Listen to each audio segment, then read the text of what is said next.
Hello everyone, good morning. কেমন আছো তোমরা সবাই? আশা করি তোমরা সবাই খুব ভালো আছো, আর আমিও খুব ভালো আছি। পিএসসি ব্লগে তোমাদের সবাইকে আবারও নতুন করে স্বাগত জানাই। তো আজকে হচ্ছে আমার সেকেন্ড ব্লগ। প্রতিদিন আমার সকালবেলা শুরু হয় ঠাকুরকে প্রণাম করে, তাই ভাবলাম আজকে তোমাদের সঙ্গে একটু শেয়ার করি। তো চলো রান্নাবান্নাগুলো আজকের মতো করে নিই। তো বাসি কাজবাজ কমপ্লিট করে নিজে ফ্রেশ হয়ে এসে গেছি, এসে একটু রান্না বসিয়ে দিয়েছি। আগের দিনে সবজিটা কাটা ছিল, সেই সবজিটা আর ভাতটা আপাতত এখন বসিয়েছি। তারপরে নিজে একটু কিছু খেয়ে নেব, তারপরে পরের কাজগুলো করব। তার মধ্যে এসেছে দুধ দিতে, তো দুধ নিয়ে আসা হলো। তো গোষ্ঠটা এরকমই করে, একদিন আসে তাড়াতাড়ি, একদিন আসে দেরিতে। তো এরকমভাবে না বুঝতে পারি না যে কবে কোন দিন আসে, কতদিন তো বাদও হয়ে যায়।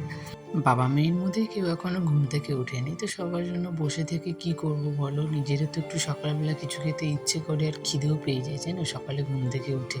তো কিছু না খেলে একটা হয় না, কিন্তু কাজের জন্য প্রত্যেকটা দিন খাওয়া হয় না। তো আজকে ভাবলাম যে একটু ছাতু খেয়ে নিই, তাহলে একটু অনেকক্ষণ পেটে থাকবে, তাহলে কাজগুলো করতে পারবো। আর খালি পেটে আমার একেবারে ইচ্ছে করে না কাজগুলো করতে, মনে হয় আমি কোনো এনার্জি পাই না।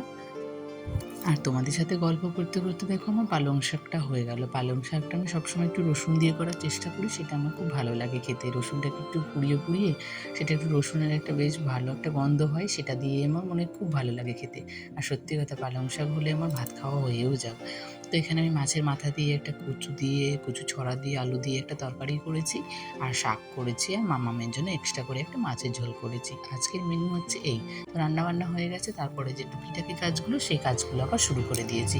যেমন এই সোফাটাতে সারাদিনে অনেকবার আমাকে পরিষ্কার করতে হয়, তো এটা এবার একটু পরিষ্কার করে নিলাম। চাদরটা একটু গোছগাছ করে দেখো রেখে বন্ধুরা, দিলাম। বৃষ্টির দিনে যে কাজ করতে যে কি কষ্ট হয় সত্যি। বারবার করে জামা কাপড় দেওয়া আর মানে দিতে আর তুলতেই না মানে কি বিরক্ত লেগে যায়। তো এই তো আবার বৃষ্টি এসছে, তো জামা কাপড়গুলো উঠিয়ে এনে রেখেছি সব।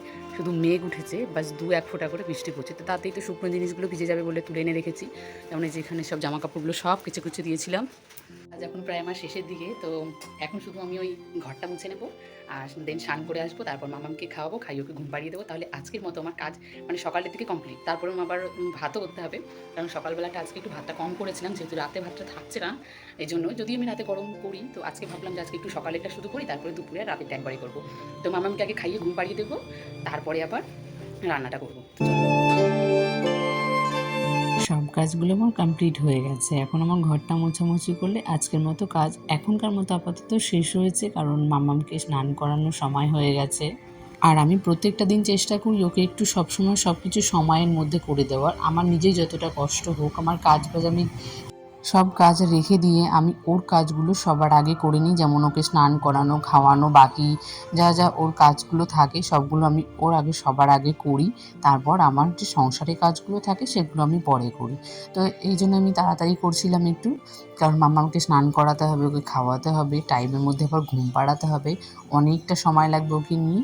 তো তার আগে ভাবলাম একটু যদি ঘরটা মোছামুছি হয়ে যায়, তাহলে আমার স্নানের আগেই ঘরটা মোছা হয়ে যাবে। তখন মাম্মামকে ঘুম পাড়াতে গিয়ে তখন আমিও একটু ঘুমাতে পারবো। সবসময় আমি চেষ্টা করি ও যখন ঘুমায় তার সাথে একটু ঘুমানোর। আর ও যদি একটু বেশিক্ষণ ঘুমায়, তার মাঝখানে আমি অনেক কাজ করে নিই। আর ঘুমানোটা আমার মাস্ট লাগবেই, কারণ ওকে আমি ছোটো থেকে ঘুম পাড়াতে পাড়াতে ওর সাথে ঘুমিয়ে ঘুমিয়ে আমার একটা অভ্যাস হয়ে গেছে যে আমার একটু না ঘুমালে প্রচণ্ড মাথা যন্ত্রণা করে। তাই আমি সবসময় একটু ওর পাশে ঘুমিয়ে পড়ি, তাহলে আমার নিজেরও শরীরটা একটু ঝরঝরে মনে হয়, আর ভালোও লাগে, সব কাজে আমি এনার্জিও পাই। ঘর মোছার পর স্নান করে মামাকে নিয়ে ভেবেছিলাম ঘুমাবো, কিন্তু আর জানো তো আজকে ঘুমাতেই পারিনি। তো দুজনে একটু চা আর মুড়ি খেয়ে নিলাম, কারণ আমি এবার চাটা এমনি খেতে পারি না, চা খেলে আমার জিভ পুড়ে যায়। তো সবসময় আমি চায়ের সাথে কিছু একটা খাই, তো এখন আর ভালো লাগছিল না বলে আমি অল্প কটা মুড়ি নিয়েছিলাম, তাহলে জিভ পুড়বে না। আর আমি এমনি সত্যি খুব গরম চাটা আমি একটুও খেতে পারি না। তো চা আর মুড়ি খেয়ে আবারও বেরিয়ে পড়লাম একটু মামামকে ডক্টর দেখানোর জন্য, কারণ মামামের একটু দেখছি শরীরটা খারাপ লাগছে আর ঠান্ডা ঠান্ডা লাগছে।